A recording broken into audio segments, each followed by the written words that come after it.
When she finds out, I'm finished. I stood in the doorway, heart pounding, my ring feeling unbearably heavy. Not from its weight, but from what I'd just done. I had trashed Ben, my fiancé, in front of my closest friends, saying things so unforgivable that even I wouldn't forgive me. But he wasn't supposed to hear it. It was just drunken venting, a private girls' night out confession. Yet Ben had walked in at the worst moment, hearing himself reduced to stable, predictable, safe. Now, everything we had was on the verge of collapse. "Ben," I whispered, voice unsteady, "can we please talk?" His eyes, once so warm, were now cold stone. He had come unannounced, collecting scattered belongings, a few shirts, his gaming console, a laptop charger, pieces of himself, leaving my life. "What's there to discuss?" he said, setting down a small box. "You made it clear, I'm the backup plan, the safe choice, the lesser man." I swallowed hard. "I never meant for you to hear that. I was just venting." He let out a bitter laugh. "Right. Just casual talk about how I'm boring in bed, how your ex was bigger, how I don't excite you. Real harmless, Monica." Tears burned my eyes. "I'm sorry, okay? People say stupid things when they're drinking." Ben didn't budge. "Stupid? That's putting it lightly. You called me compact but dependable, like some budget car. And let's not forget how you prefer the lights off because I'm not worth seeing undressed." I cringed, remembering how Nancy, Simone, and Maria had howled at that. I had basked in their laughter, never thinking Ben would hear every cruel word. "It wasn't meant to humiliate you," I lied, knowing full well it had. "I just let the booze talk." He dropped the box onto the coffee table, jaw clenched.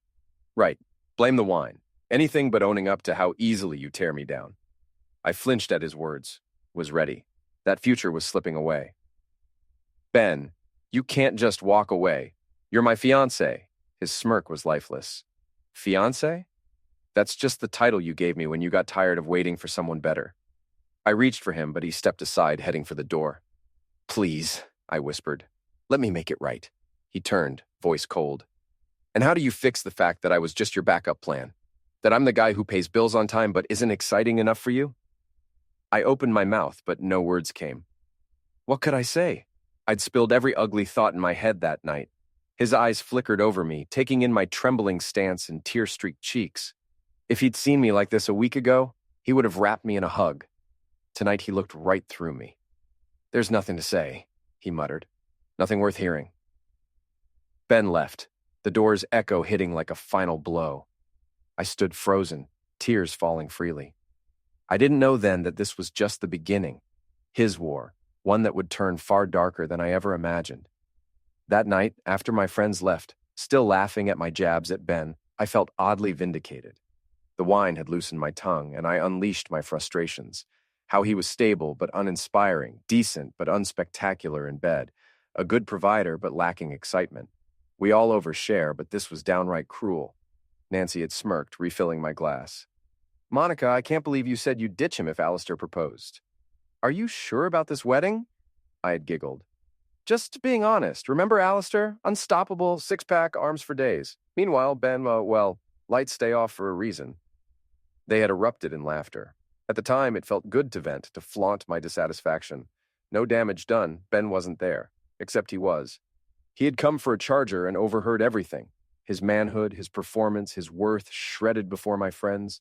He walked away without a word, but I would soon learn he had plenty to say. 2 days passed before I sensed something was wrong. Ben's usual warm texts were gone.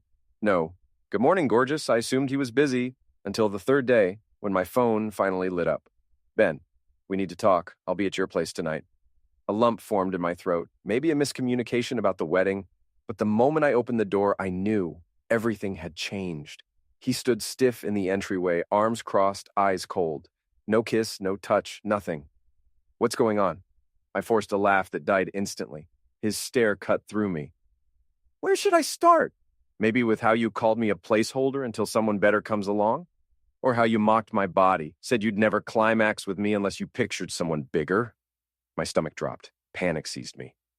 "Ben, how did you—" His jaw clenched. "I heard everything. Every joke about me being boring in bed. Didn't expect me to drop by Nancy's, did you?" "Ben, it wasn't serious." I stammered. Just venting, girl talk. You humiliated me, he cut in, voice shaking. Hearing the woman I planned to marry list why I'm subpar? And you enjoyed it, Monica. You loved it. Guilt and fear swallowed me. I'm sorry, I never meant... Just what? He snapped. Sharing a private laugh about the man you claim to love? Pretending you're better than me because you once had a fling with some musclehead trainer? Or is it because you think I'll never leave so you can say whatever vile things you want? Tears threatened, but I refused to cry. I was stupid, okay? I messed up, but it's not how I really feel. I just said things to amuse them. He glared at me with a bitterness that made my stomach churn. You think that's an excuse? I shook my head, tears spilling now despite myself. No, but... Ben, I love you. I just got carried away. His laughter was hollow. Yeah, you love me so much you'd jump back into Alistair's bed if he so much as crooked a finger at you? You said that, Monica. In fact, you bragged about it. I pressed a hand to my mouth, recalling my own words. If Alistair ever got his act together and proposed, I'd probably be gone in a flash. It had felt like a silly, edgy thing to say at the time, never real. But now, seeing how it cut him, I regretted every syllable. Let's talk this out, I pleaded. We've been together for years. We have plans. We can fix this. He searched my eyes, and for a fleeting moment, I thought I saw a flicker of the old Ben.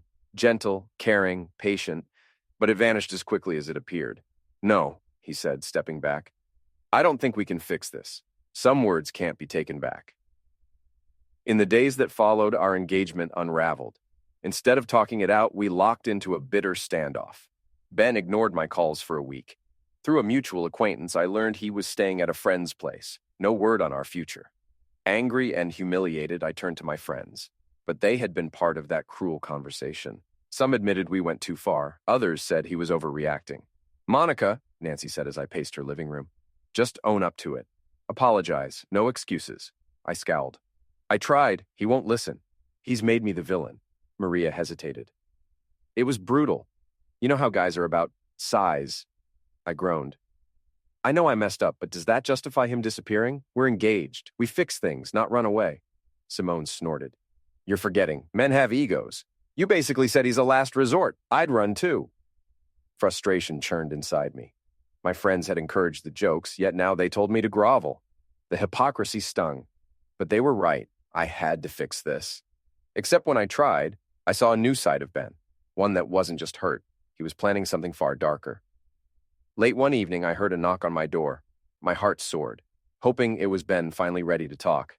I found him on the other side, eyes bloodshot, face etched with fatigue and anger. Wordlessly, I stepped back to let him in. He stood in my foyer, scanning the place where we once planned to start a family. The silence weighed heavily. Then he pulled out his phone, flipping through it in front of me.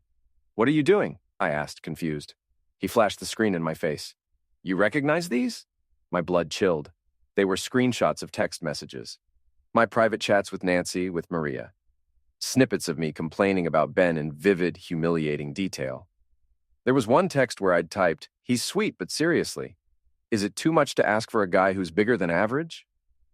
I feel like I have to close my eyes and pretend he's Alistair just to get off. I blanched, ripping my gaze from the phone. You went through my phone? He stared at me. I used your cat's birthday as a passcode.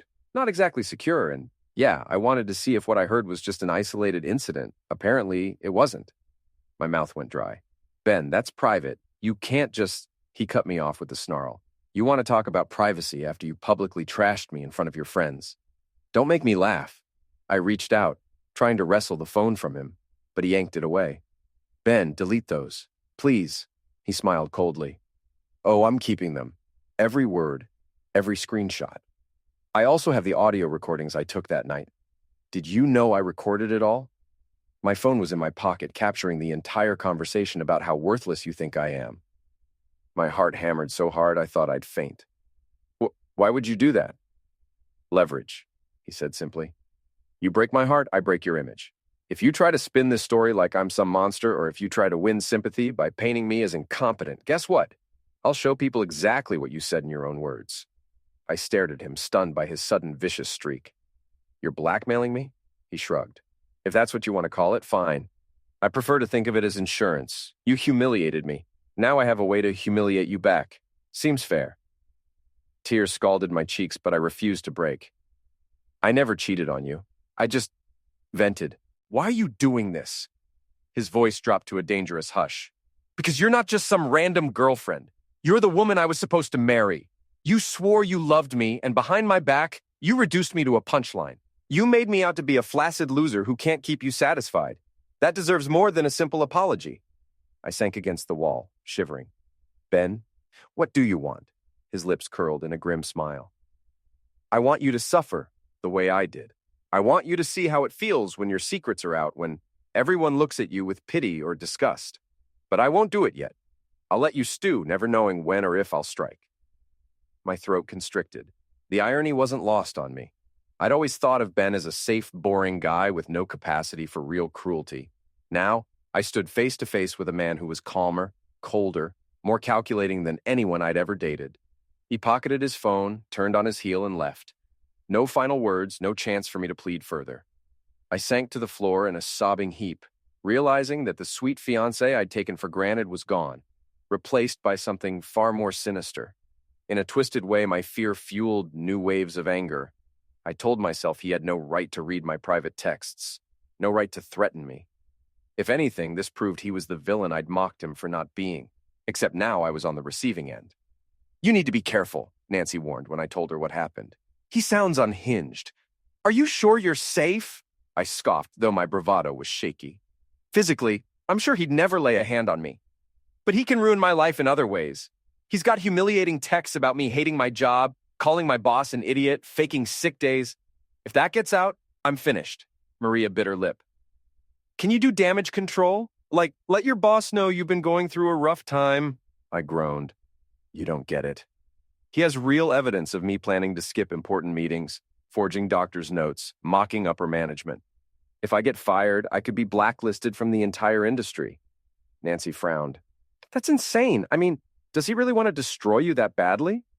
I exhaled shakily. He wants me to feel as humiliated as he felt.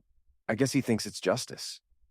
Simone, flipping nervously through her phone, whispered, He's punishing you, but maybe if you lie low, he'll calm down. Calm down? I repeated, bitterness creeping into my tone. We're supposed to be planning a wedding. Instead, he's threatening me with revenge adult movie. Except it's not adult movie, it's just my humiliating confessions. This is beyond to calm down. In a fit of misguided indignation, I vented once again, saying all sorts of things about Ben. I raged to my friends, in person this time, about how he was a petty, insecure, controlling idiot, how I wish I'd never said yes to his proposal. I made them promise not to repeat any of it electronically, terrified he'd have spies or a way to hack my phone again.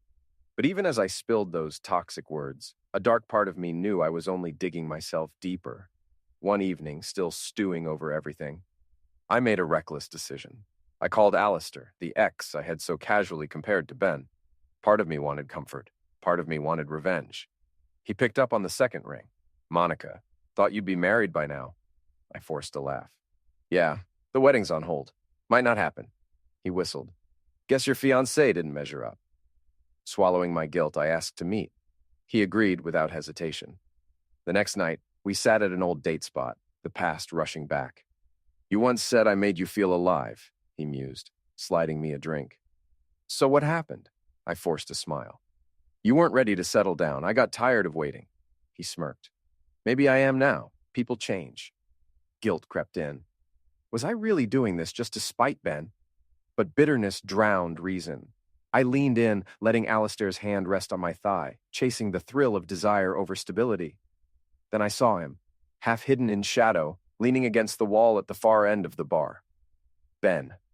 Our eyes locked. He smirked, lifted his glass in a mocking salute, then turned and walked out, vanishing into the crowd of night owls. My stomach clenched. Alistair noticed my sudden pallor. Monica, you okay? I forced a shaky laugh. Yeah, I'm fine. Just thought I saw someone. But dread sank into my bones.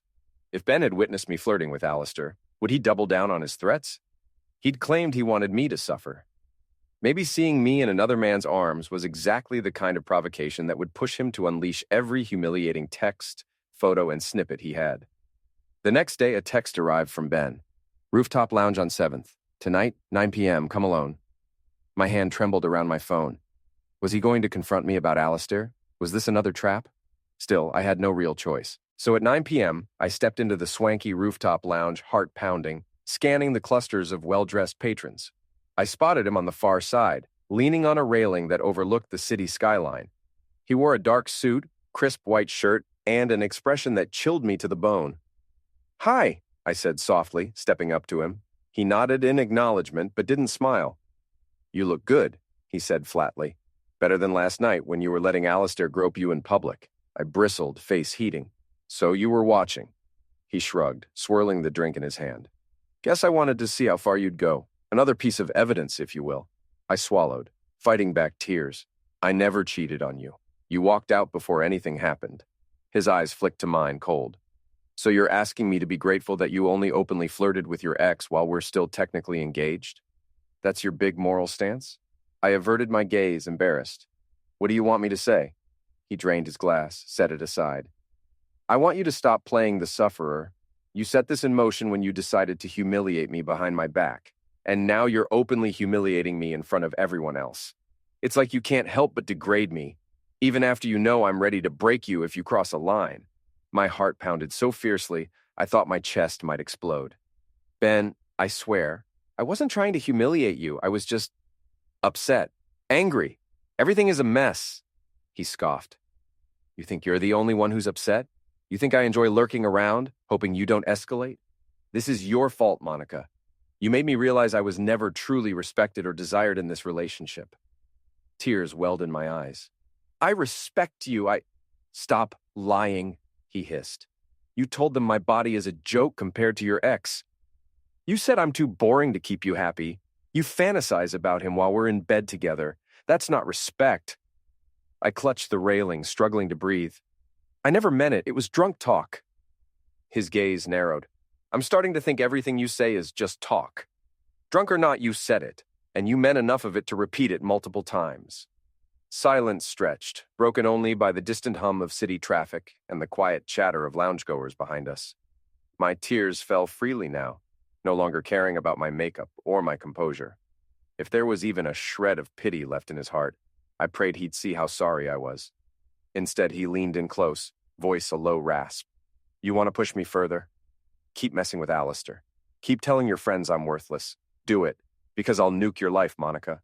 I have everything saved in multiple backups. Your job, your relationships, your family's respect. I'll burn it all if you keep provoking me." My breath stuttered. "You can't." "Oh, I can," he said, almost gently. "And I will. Don't doubt it for a second." After that chilling exchange, I staggered home, a sobbing mess. The next morning, I called out of work, again, feigning illness, too shaken to face the day. My phone buzzed intermittently with messages from Nancy, Maria, and even Simone, all worrying about me. But I couldn't handle their sympathy or their scolding. Later that week, my mother called, excited to discuss wedding favors and floral arrangements. My stomach lurched as I realized I'd have to pretend everything was fine, or risk her barrage of questions about the sudden tension between me and Ben. If she knew half the truth, she'd probably have a stroke on the spot.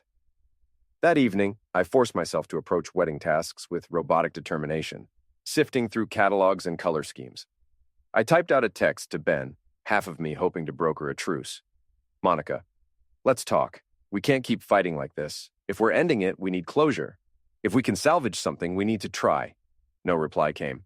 Hours later, I sent another, a bit more desperate. "Monica, please. We can't just stay in this toxic standstill. Still nothing." At midnight, I stared at the ring on my finger, recalling the day he'd proposed, how his face had glowed with such genuine hope. I'd been so elated at the time, thinking I'd finally locked down a decent, stable man. Now that memory felt like a cruel mockery. Maybe I'd never really loved him for him. I'd loved the security he represented, and I'd stomped on his heart without a second thought. But did that justify his blackmail and threats? My mind spun with conflicting emotions: guilt, anger, regret, fear. I was drowning in them, powerless to see a way out. In a last-ditch effort to protect myself, I reached out to a mutual friend of ours named Trevor, someone who worked in the same industry as Ben and might have some dirt on him. If I could find something equally devastating to hold over Ben's head, maybe I could force a stalemate. Trevor agreed to meet me at a quiet cafe on the outskirts of town, He looked uneasy as I explained my predicament in hushed tones, leaving out the nastiest details, but making it clear that Ben was using personal info to blackmail me. I can't believe he'd do that, Trevor said, scratching his chin. Ben's always been so even-tempered. I gave a bitter laugh. Yeah, well, you didn't see his face when he heard me joke about preferring my ex's body.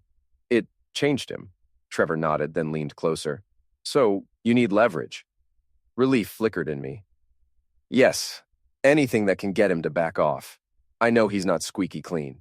Everyone has skeletons, he sighed. I'll poke around, but no guarantees. Ben's a perfectionist at work. He rarely leaves loose ends. Still, there might be a few rumors about mishandled accounts. My chest loosened slightly.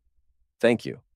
But as Trevor left, that flicker of hope was accompanied by a pang of guilt. I was sinking to Ben's level, scheming to blackmail him back. But after weeks of living in terror, I felt I had no choice. Days stretched into a tense limbo. I avoided all digital communication about Ben, terrified he'd intercept something. I spent my nights half awake, wondering if he'd decide tomorrow was the day he'd ruin me. My phone was always on silent, but each time it lit up with a notification, my heart pounded. Then, a week later, Ben texted, "I'm coming over tonight. Pack my remaining things. Don't argue." I paced my living room, cursing under my breath. He'd taken most of his clothes during earlier visits. All that was left was some workout gear, a box of personal keepsakes, and random tech gadgets. That evening, at the stroke of 8 p.m., he walked in, face impassive. I held out the box. "Here, that's everything." He nodded, tossing it aside for the moment, then met my eyes. "We should talk." I swallowed. "That's what I've been saying for days, but you never responded." He shrugged. "Had nothing to say until now. I've been busy. Sorting out my own plans, figuring out how to proceed with the rest of my life, whether it involves you or not." My stomach nodded. "And?" His gaze was glacial. "And I've decided I don't want you as my wife." Tears sprang up immediately, but a spark of anger flared too. "Then why are you here tormenting me? Why not just walk away for good?" He took a step closer, so close I could see the tension in his jaw. "Because I want to see if you'll beg.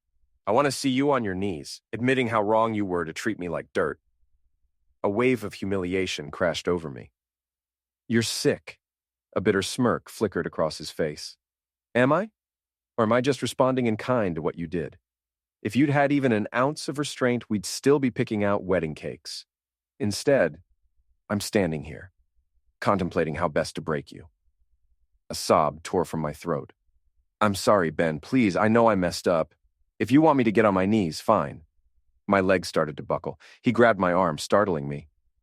"Don't," he muttered, voice unsteady. "Don't degrade yourself. It's not worth it anymore." We stood there, locked in a miserable standoff, both on the verge of tears. Then he let go, stepping back. "Monica," he said quietly, "I loved you. But now all I can see when I look at you is how easily you tore me apart. You think I'll forget that?" My tears flowed. "No, but maybe one day you'll forgive me." He exhaled, shaking his head. "Forgiveness isn't part of my plan. I have to protect myself now. You taught me that." He picked up his box, gave me one last lingering look, then walked out, leaving me trembling. In that moment, I realized just how deep his hatred ran, and how thoroughly I'd destroyed the gentle man he once was. Trevor finally got back to me with a lead. Possible financial misconduct at Ben's company. Nothing concrete, but enough to spark hope. If I found proof of fraud, I could use it against him. If he exposed my humiliating texts, I'd ruin his career. Desperate, I met with Trevor at my place, combing through documents he'd smuggled. But the more I read, the weaker the case seemed. Circumstantial at best. Worse, Trevor lingered too close, touching my back, my shoulder, as if expecting something in return. My skin crawled, but I needed this. If flirting got me proof, so be it. 2 hours in, a sharp knock startled us. My heart pounded. "Ben?"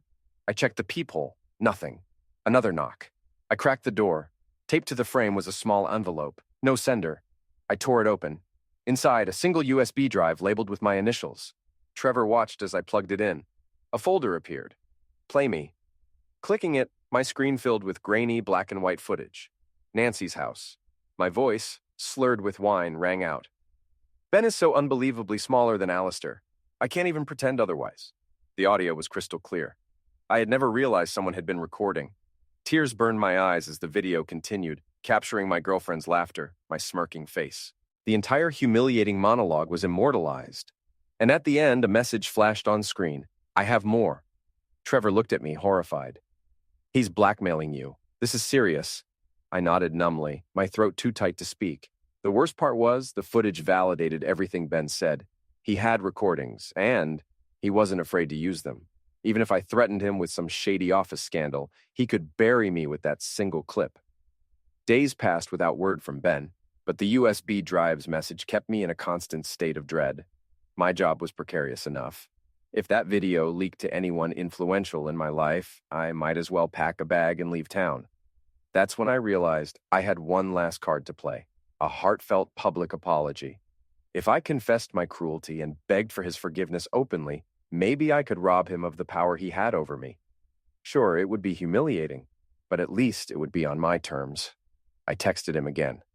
Monica, I'm done fighting. If you want me to publicly atone for everything I said, I'll do it. Just meet me one last time, face to face. Surprisingly, he replied, Ben, tomorrow 8 p.m., your place, no one else. My stomach clenched. Was he planning to humiliate me further, or was this a chance for closure? Either way, I had no other options. The next evening, I paced my living room, every nerve on edge. He arrived right on time, letting himself in. His expression revealed nothing. Ben, I began softly, thanks for coming. He nodded, setting his phone on the coffee table. Make it quick, I have things to do. I took a deep breath. I want to apologize, publicly, if necessary, for everything. I'll post a statement or record a video, whatever it takes. I'll let the world know how I disrespected you, lied about you, belittled you. Then, maybe you won't feel the need to blackmail me anymore. He cocked an eyebrow, arms crossed. You think a forced apology means anything? You think it'll erase the fact that you called me an inferior man behind my back? Tears welled up. No, but what else can I do? You're holding all the cards? A mirthless laugh escaped him. You still don't get it, do you? This was never just about an apology. It was about you realizing that you can't treat someone like a joke and expect them to lie down and take it. My lip trembled. I do realize it, I swear. He stared at me for a long moment, then sighed. I'm not going to destroy you, Monica. Relief surged through me. You're not? He shook his head. I've had plenty of chances. I could have sent those videos to your boss, your parents, your social media contacts. But what would that achieve, really? You'd lose everything, and I'd be the dirtbag who ruined his ex-fiance's life. That's not victory. It's just chaos. I collapsed onto the couch, tears streaming. Thank you, I swear. I'll do anything to make this right. Ben looked away, jaw clenched. Nothing you do can fix the fact that you made me feel worthless, that you compared me to your ex like I was a defective spare tire. I had no comeback. Every harsh comment I made replayed in my mind like a broken record. He pulled in a shaky breath. But maybe you're not the only one to blame. Maybe I was naive, thinking my stability would be enough to keep you happy. I should have known better. A beat of silence passed, heavy with remorse. Finally, he glanced at his phone, then back at me. I'll delete the files from my cloud, he said, voice thick. I can't say for sure there won't be any copies left somewhere, but I won't use them. As for the wedding, that's done. We both know it. I wanted to run to him, to throw my arms around him and beg for another chance. But the emptiness in his eyes told me it was futile. I understand, I whispered. He picked up his phone, tapped a few times. Then he showed me the screen. Folders labeled with my name disappeared one by one. There, gone. A sob of relief burst from my chest, but it was tainted by profound sadness. Ben, I'm so sorry. He nodded, tears gathering in his own eyes. Me too. Sorry I wasted so long thinking you truly wanted me. His words stabbed me like a knife. Before I could respond, he turned and left. The door closed behind him with a soft click that somehow felt louder than any slam. In the weeks that followed, I wrestled with grief, shame, and a strange sense of freedom. With the blackmail threat gone, I no longer had to tread carefully, but the cost was immense. The wedding was canceled, my family was devastated, and my friends didn't know how to comfort me. Nancy kept me busy with group outings, while Maria bluntly reminded me that kindness could have prevented all this. One night, I found an old photo album, Ben and me laughing on vacation, him carrying me near a waterfall. Clutching the picture, I wept. How had I destroyed a man who had loved me so deeply? I had turned him into someone vengeful, and it was entirely my fault. I heard through acquaintances that Ben was considering a transfer, possibly out of state. He told people little, only that the wedding was off. He never smeared my name or leaked anything. Instead, he left me to face my own mistakes. Some days I almost wished he had exposed me. At least then, the waiting, the guilt would be over. But he let me twist, drowning in regret, a punishment worse than revenge. Time marched on, as it always does. The invitations to the canceled wedding never got a formal explanation, just an awkward notice from my mother that we'd decided to delay the ceremony. People whispered, speculated, rumors flew. Some suggested that Ben discovered I was cheating. Others claimed we had irreconcilable differences. No one guessed the truth, that a series of drunken, vicious remarks had escalated into a full-blown revenge scenario, turning him into a villain and me into a sobbing wreck. Occasionally, I scroll through old messages or flick through photos of me and Ben, smiling, arms draped around each other at family gatherings or giggling on the couch during movie nights. Each image is a painful reminder of what we once had, and how cruel words can slice deeper than any physical blow. Late at night, I sometimes dream of running into him, years down the road. In the dream, he's happy, maybe with someone new, someone who treats him with genuine respect, and I'm left on the outside, looking in, realizing I squandered my chance at a faithful, loving partner for the sake of a few cheap laughs. And in those dreams, the regret is almost too much to bear. But that regret is the bed I made. That regret is my new daily companion, a constant gnawing ache at the pit of my stomach, because I turned a kind, stable fiancé into a hardened, vengeful ex, and though he ultimately chose not to destroy my life, the pain I caused him and the monster he became in response will haunt me forever.